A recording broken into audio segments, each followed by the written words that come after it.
You just called Karan Johar powerful. Why do you think he is powerful? What makes him powerful? I don't even know right wing, left wing because if you talk to me personally, you will find I'm a very left wing. Hello, I am Vivek Agnihotri for, what does it say, Brut.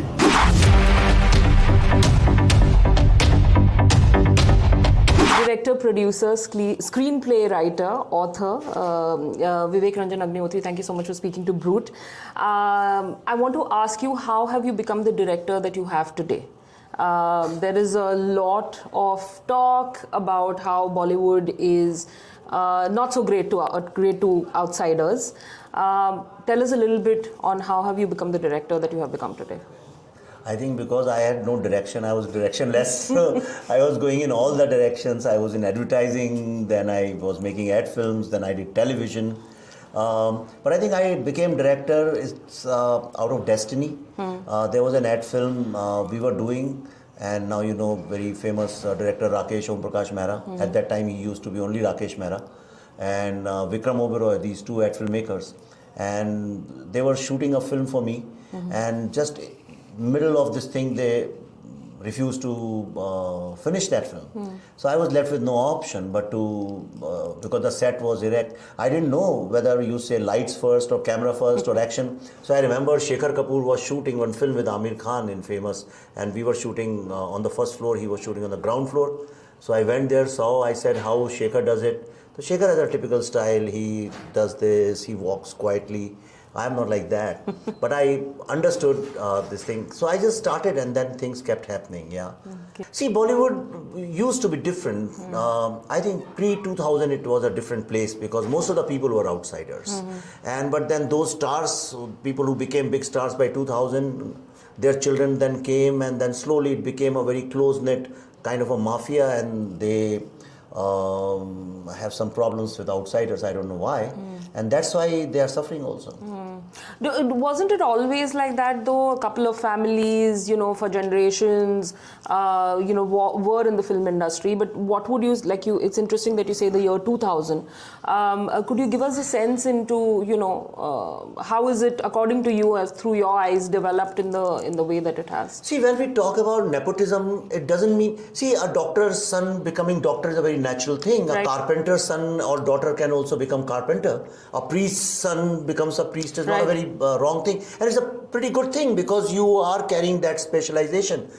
But here what happened post 2000, that they closed the doors of this castle for everybody else. And because the stars, pre-2000 stars, their children grew up, but I don't think there was nepotism before 2000, because if you look at the stars, Dharmendra was an outsider, Jitendra an outsider, Rajesh Khanna an outsider, Vinod Khanna an outsider, Amitabh Bachchan an outsider, Govinda an outsider, Shatrughan Sinha an outsider. You name anybody, all the actors, heroes, heroines, Madhuri Dixit, Sri Devi, these are all outsiders. They are not coming from film families, But when these people became very successful, their children came, then directors' children came, then the producers' children came, and I have no problems with that. Absolutely. My problem is when you push incompetence, if the world can see, even that this bugger cannot even say A for acting or D for direction, and so that is a problem which Bollywood is suffering from. And the second thing is destroying careers of talented outsiders. Right. And today the situation has arrived where you will hardly find Hindi writers from hinterland, from the Hindi land, the main land where people speak Hindi, where the literature comes. Very rarely you will find lyricists, if you see. These are very urban, modern lyricists. That's why they are not connecting with the world, the real world. I've seen a couple of your interviews, and you've, of course, in the public domain spoken about how there is an increasing divide between what a large portion of Bollywood is showing, not everybody perhaps, but a large portion of Bollywood is showing, and what the audience connects with. You've spoken about this, and I wanted to understand from you, A, what do you think is the reason for that, and B, what is the solution? See, it's not divide, it's isolation. Okay. You are isolated from the world. Okay, like we sit here for a very long time and we keep talking about whatever we are doing right now. After some time, we'll start making products for each other. Okay. That's exactly what happened. A lot of people talk about South cinema and Hindi cinema. The difference is in South, all the directors, stars and everybody, they are making films for the audience. They are making for rickshawala, they are making it for panwala, they are making it for clerks, they are making it for doctors and engineers. They are making it for people who consume For the cinema. masses. For the masses. It's always been a mass medium. The reason is because they are connected with the masses. They have fan clubs. They know exactly what's happening. Here what has happened, the entire film industry is in control of these moneyed kids, who are unfortunately born in India, but basically their mind is in London or New York. And so this elite club, they are making films for themselves. And that's why you see the hero of all these films is not Indian. I mean, I come from Bhopal and my Nanihal is in Kanpur. In both the places, no young person can relate with Student of the Year which they make. Their mothers are not real mothers, their fathers are not real fathers, their problems are not real problems. How do you expect people to connect with it? So they are an elite club making for each other. So they are making each other happy. It's kind of a sycophant nepotist club. And it's interesting because we were just talking about echo chambers as well, and it probably comes up here. But I'm curious, I wanted to understand, pehle bhi people used to go to movies and say ki, I don't need a really interesting plot line, but I want to be entertained, and I want to forget about what has happened at home, jo mere issues and troubles hain, and watch a bit of fantasy, or maybe even some humor. There were Govinda films, cult and extremely entertaining, and many others as well. Wouldn't the same apply to this in terms of, when you talk about these are absolutely two different things. They're absolutely two different worlds. The thing is, Govinda played a common man of India. Any common man could relate with him. वो मामा चाचा चाची लड़की को भगा ले जाना नहीं, कुली बन रहा है कहीं पे, कहीं कुछ बन रहा है, मैं hero number one. People could relate all with that. जुदाई उदाई जुड़वा उड़वा, all these films were set in that. See, when your hero is not a common person, if your hero is not set in the socio-political fabric of the society, then people are not going to connect with it. They'll connect for some time, they'll go because it's a habit. Now you tell me, in last so many films you have seen, where is the common man of India? Second, there is no villain, which means there is no social evil in the society. So पहले जमींदार से लड़ता था hero, फिर उसके बाद मिल के मालिक से लड़ने लगा. Then he started fighting corrupt police officers. Amitabh Bachchan would go and shoot all the MLAs inside the movie, and so the hero would go and fight that system. Even up to Dilwale Dulhaniya Le Jayenge, Shahrukh Khan goes and he says कि नहीं मैं तो traditional शादी करूँगा बाप से permission लेके. वहाँ तक ठीक था. Then post कुछ होता है, then suddenly things started changing. And these young boys and girls who took over the Bollywood, they started believing that they can change habits. Because they didn't know Hindi, they started using this English because they knew English. They thought everybody in India speaks. Nobody speaks like that in India. आप जाइए इंदौर में, आप पूछिए कभी आपने सुना है से इंग्लिश में बात करते हुए किसी को. Then दिल चाहता है success, whatever success. They thought this is India. They thought जिंदगी ना मिलेगा दोबारा is India. This is not India. These are not the real problems of India. So that's why they slowly, it doesn't happen in one day, so slowly they started getting disconnected. Then the whole conduct of stars and directors in public life, they're so isolated. When you walk with 10 bodyguards, and unless you are threatened like me, then it's another thing. But otherwise, the whole lifestyle is not relatable. And this is not what I am saying. This is what everybody in India feels. And you think the young person, because we are a young nation in terms of just the percentage of people at this point in time, also feel disconnected with something like this? Obviously, you don't think it's aspirational for them? No, or आप किसी से भी देख लीजिए, आपको कहीं ऐसा India में कोई लोग मिलते हैं जिस तरह के लोग हैं. That's एक simple. I'm not criticizing any film, but since this is the way I am, I talk academically. So जैसे for example अभी एक recent एक फिल्म आई जिसमें the बेटा और बाप दोनों लोग जो है साथ में divorce कर रहे हैं. Okay, right? Nothing. It's a great plot. Right. But then the relationships, the way they have been created, is nobody in India can connect with that kind of relationship. Nobody, no father and son has that relationship in India. So you can force it in people's throats, but you cannot expect it to become successful.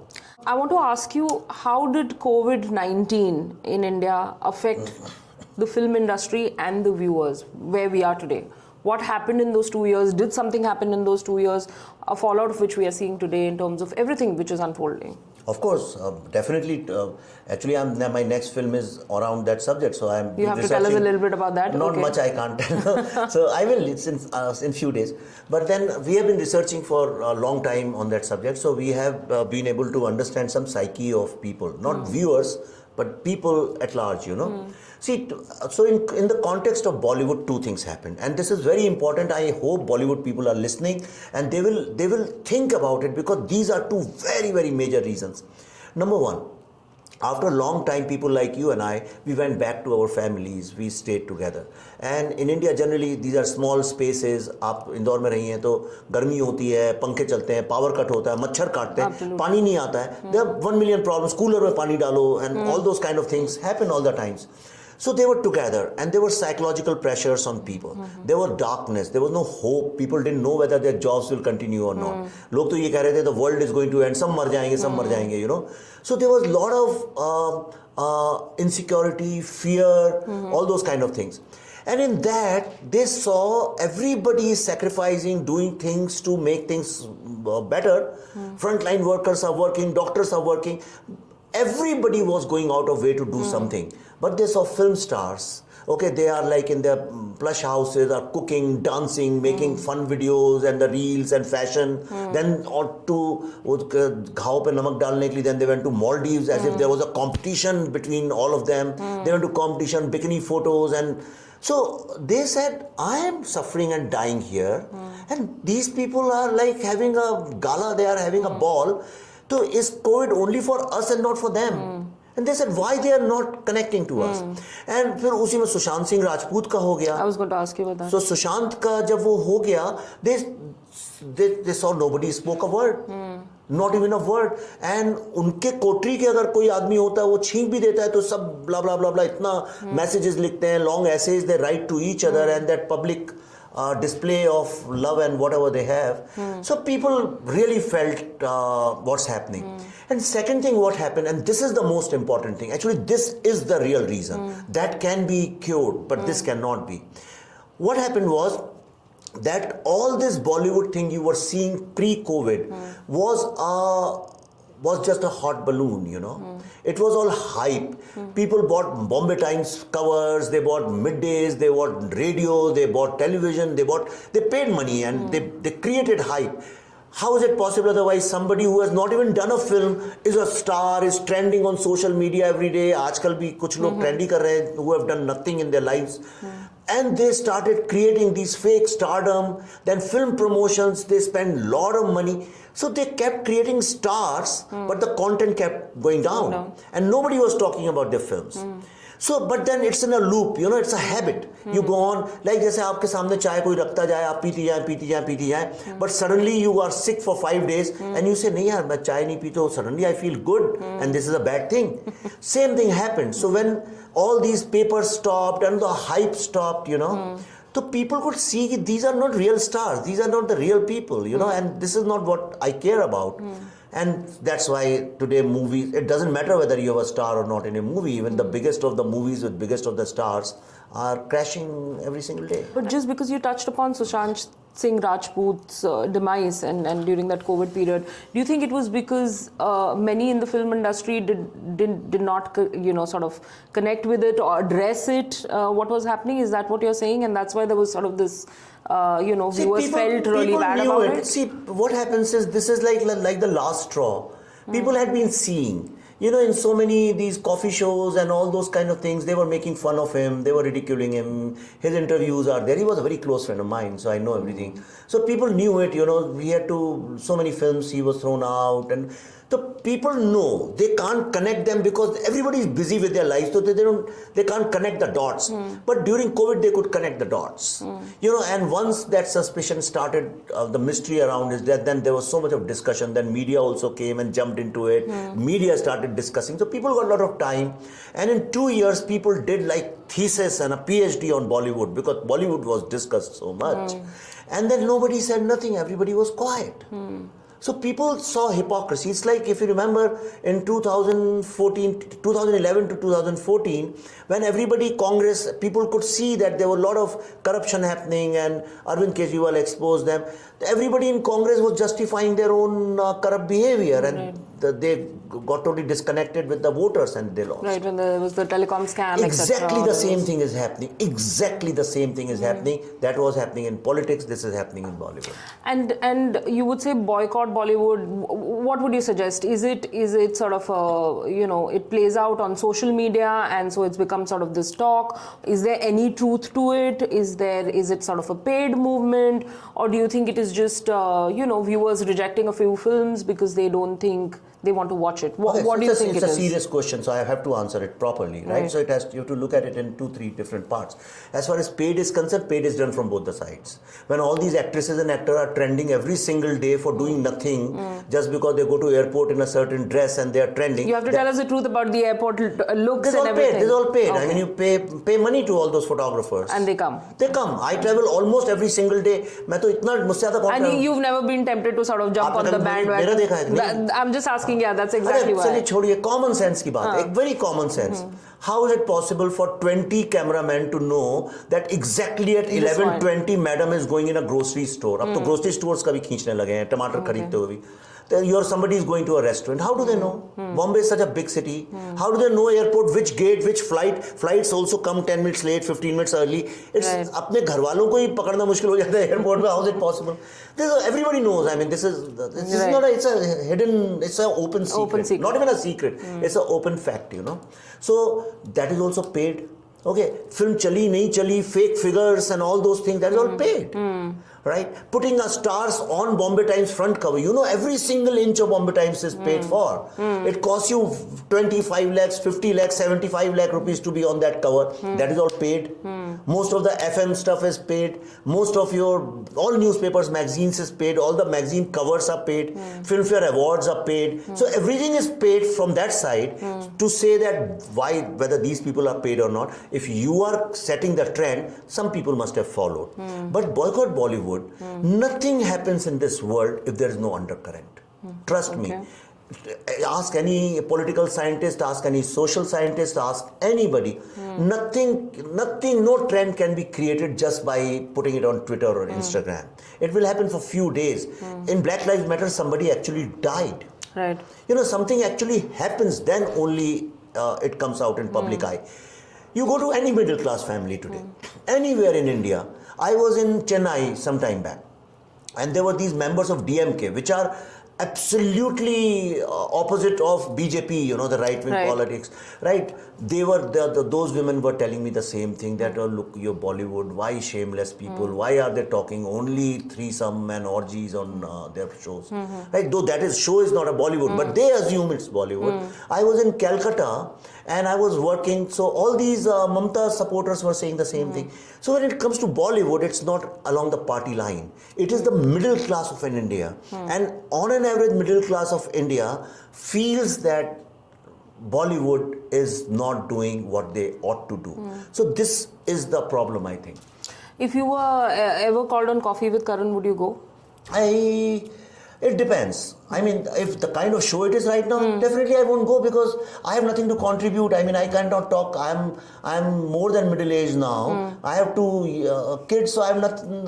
Sex is not the primary concern of my life, and I'll feel odd sitting over there because it's so artificial. And आपके साथ मैं बात कर रहा हूँ ना, आप मुझसे आप सेक्स की बात कर लीजिए, मुझसे आप किसी भी सब्जेक्ट की कर लीजिए. I have no problems. But if that is the only center of, so if I am very spiritual now, I'm not such a sex-centered person, though I enjoy it with my wife. But then I'm not it's not that my life revolves around only sex and who's ditching who and who's sleeping around with who. And I think there is a bullshit program also, because what is it doing? Nobody relates with it. You're doing it only for your inner circle, for your friends, and just to make each other happy. And some channels are paying for it, and people can see that this is a problem.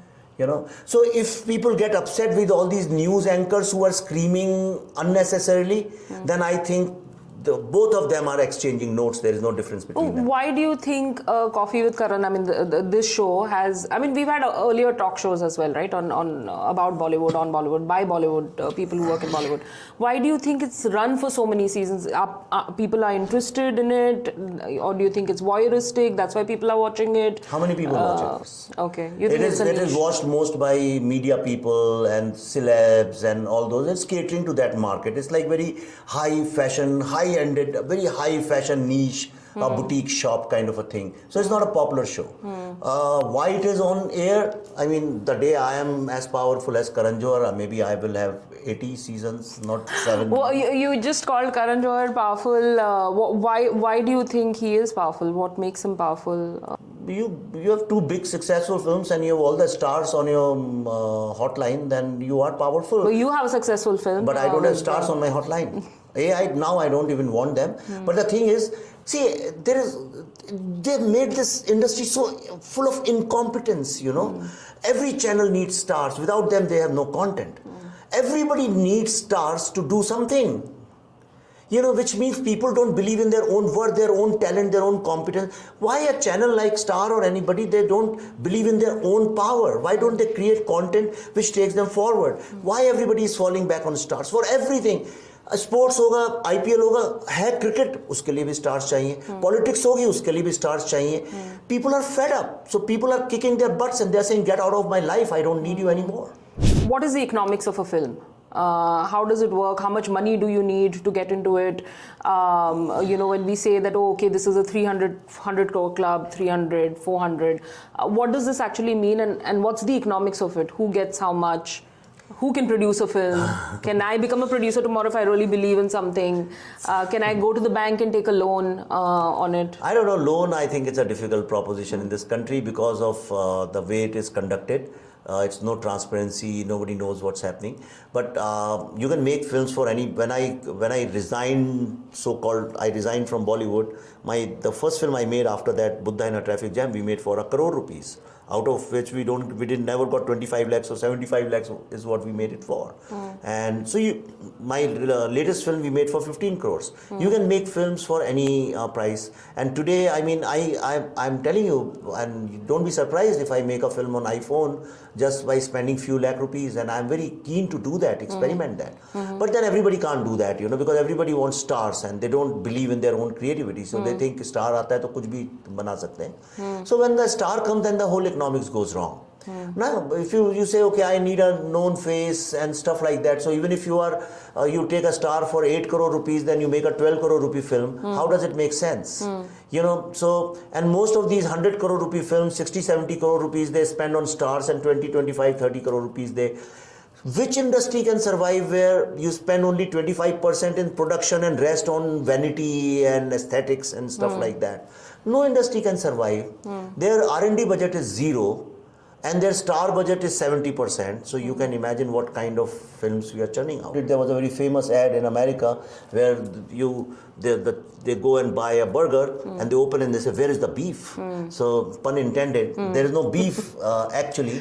And everything is on the breads and the salad leaves and all that, but there's no beef inside. Right. So that's the problem. Okay, it's all all in the dressing. You've led me to the next question because you know is on the beef bit, an older clip of yours, etc., talking about it, that you used to have it, and of course on Twitter you've said that you are now into Sattvic food, I believe, and it's helping you, and you're a big advocate of it. Tell us a little bit about, do you eat beef? You don't eat beef?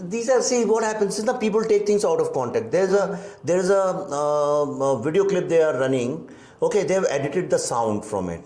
Okay, that was given to, and I said, yes, I used to eat beef. Now I don't eat beef. Okay, so they took out don't. So it sounds, I used to eat beef and I eat beef, something like that. You know, they did that, but that's fine. When I'm in the game, I have no problems. You know, because when you say they, you think there's somebody who's actually they means people who don't like you, or people who are opposing you, or people who want to defame you or ridicule you. So social media, you know, it's all आपका competitor Brut को attack करेगा आप. I understand.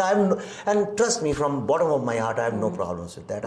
I know which game I'm playing. I know the rules of the game. I know how hurt I can get. That's not a problem. So as far as the beef thing is concerned, it sounds as if I used to beef. Sounds as if every day I used to beef. So in India there is no beef. First of all, you don't get beef. It's the buffalo. तो मैं जब हम young लड़के लड़कियां जब आते हैं, so they are rebellious. I come from a very strict vegetarian family. My mother never even cooked प्याज and लहसुन. So I come from that kind of लौकी खाने वाली family से. So जब young लड़के हैं revolt करते हैं, नए आते हैं, सबसे पहले सिगरेट पीना शुरू करते हैं, फिर शराब पीते हैं, then they go out. तो यहाँ दुकान है, वहाँ पे सारे सब लोग जाते हैं. ऐसा मैं तो जितने लोग को जानता था उस जमाने में, everybody used to go there. तो कभी एक आध बार कभी अगर गए ऐसा खा पी लिया, या if you are travelling outside India तो आपने बर्गर शर्गर में जो मिलता है वो खा लिया. पर ऐसा नहीं है कि आप बैठ के बीफ मंगा रहे हैं और खा रहे हैं, I have to eat beef and all that. It sounds like that, but that was when I was young and up to middle age. But then suddenly when I became more conscious and aware of my body, which everybody does when your children start growing up, everybody does, right. When you put on weight and when health issues started happening. So from there, the whole journey started. I experimented with all kinds of foods, this thing. But ultimately, I realized that Sattvic food is the best. So that's what I do, and that's what I tell people who consult me. And I experiment with Sattvic, and not Sattvic food. Food is a very small part of that. The entire lifestyle. I get up at 4 o'clock in the morning, every day, every single day, even if I sleep. Yesterday I slept at 12, today at 4 I was out, you know. Right. So it's a Sattvic where you're detached, your needs are very minimal. You can see me in this shirt in most of the shows. 2 days ago I was wearing this, day before that I was wearing this. So I've cut down my needs and clothes, shoes, everything. I have only 2 pairs of shoes. So that's the lifestyle. And even if I eat beef today, I'm not going to be guilty about it, because food is your personal habit.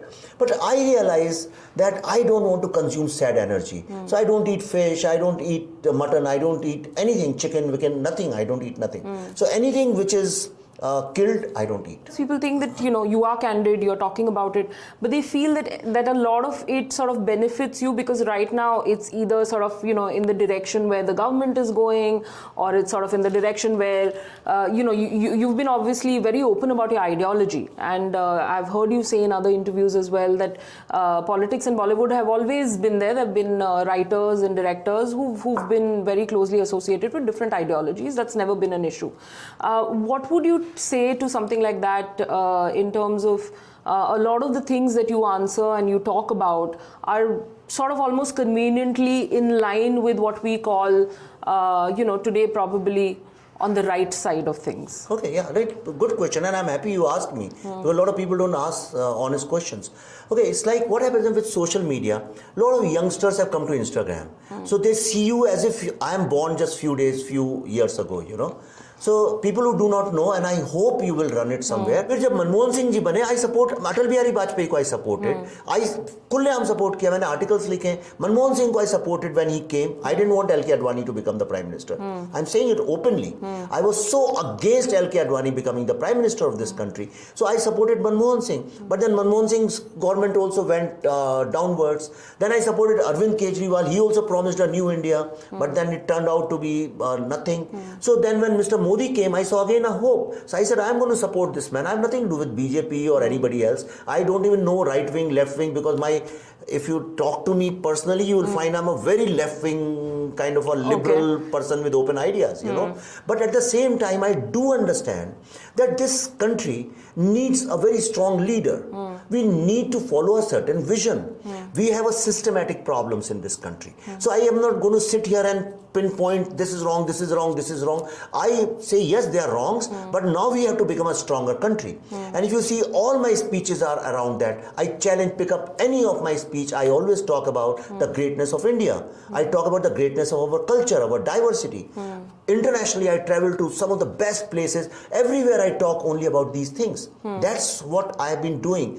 So to say, why are you on this side? So nobody asked me when I was supporting Manmohan Singh. Not even one person asked me a word, you know. So, but because there are so many people are against Mr. Modi, so they ask this question. But then there are millions and millions of people who love him and who they don't ask me this question. Right. So yes, I support Mr. Modi, and very honestly, I'll support him as long as I think that he's sincere and he definitely is trying to change the country. Okay. You've been so candid, and I hope you answer the next two quick questions candidly as well. You know, Alt News co-founder Mohammad Zubair, he dug up an old tweet of yours, which was on the Tata Nano, and was a sexist and mocking comment on rape at that point in time.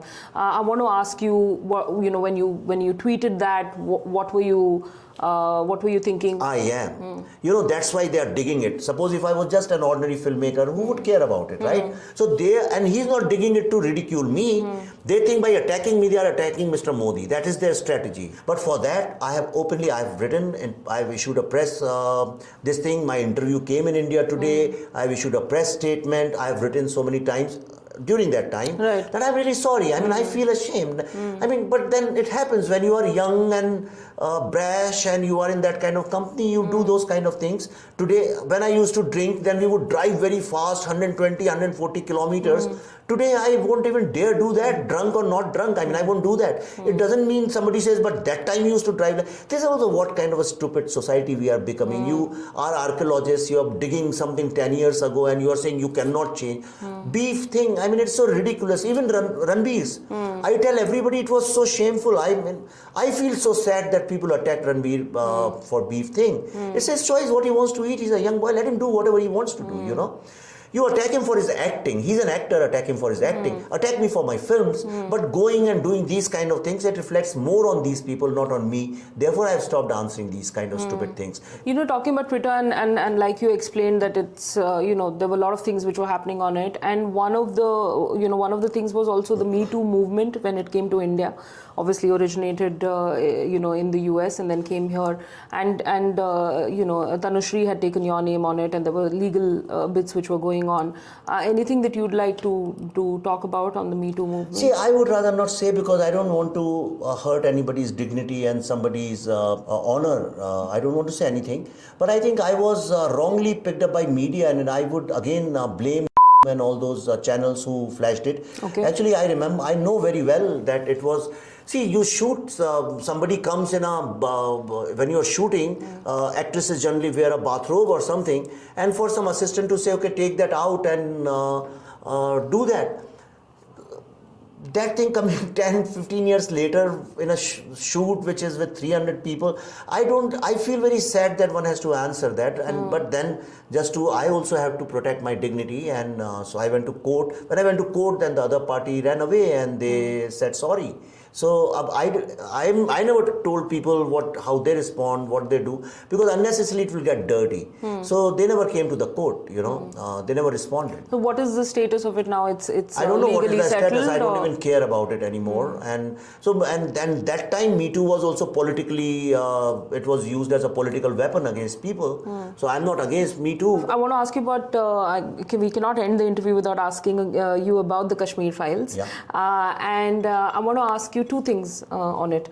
The first one is, besides the controversy of the Oscar comment that came in, Kashmir files should not go to the Oscars, which was said by Anurag Kashyap, and besides that, how would you feel about the Kashmir files going to the Oscars? Honestly, see, these days problem is even if you give an honest answer, people will think you're dishonest. Honestly, it doesn't matter to me. Seriously, it doesn't matter because what I have got is something I could have never asked for more than this. Because have you seen the film? No, I haven't, not yet. Okay, so the woman who was cut alive on the saw machine, their family wrote to me saying that for 30 years we never even spoke about our sister. And now after the film, we saw the film and then the entire family spoke to each other, we cried and now we have started healing. Can any Oscar be bigger than that? And not one, I have thousands of emails, letters, messages like that. Wherever I go, I get so many blessings, I mean, मैं आपको बता ही नहीं सकता हूँ ईश्वर ने मुझे कितना दिया है. But yes, why not Oscar? मेरे को कोई problem नहीं है उसे. And I loved RRR. Let it go. Let Rocketry go. Let any other film go. I have no problems with that. Let any film go. Let Anubhav Sinha's Anek go. I have no problems, my thing is, who are you to come in public and say which film should not go? Who gave you that right and power? Because you are playing dirty politics on the street. So if I can create a product, if it's my baby, if I can give birth to a film, then I am man enough to protect it and defend it also. Man enough means not in a misogynist or Right. sexist way. I am a man, so I am man enough to protect it.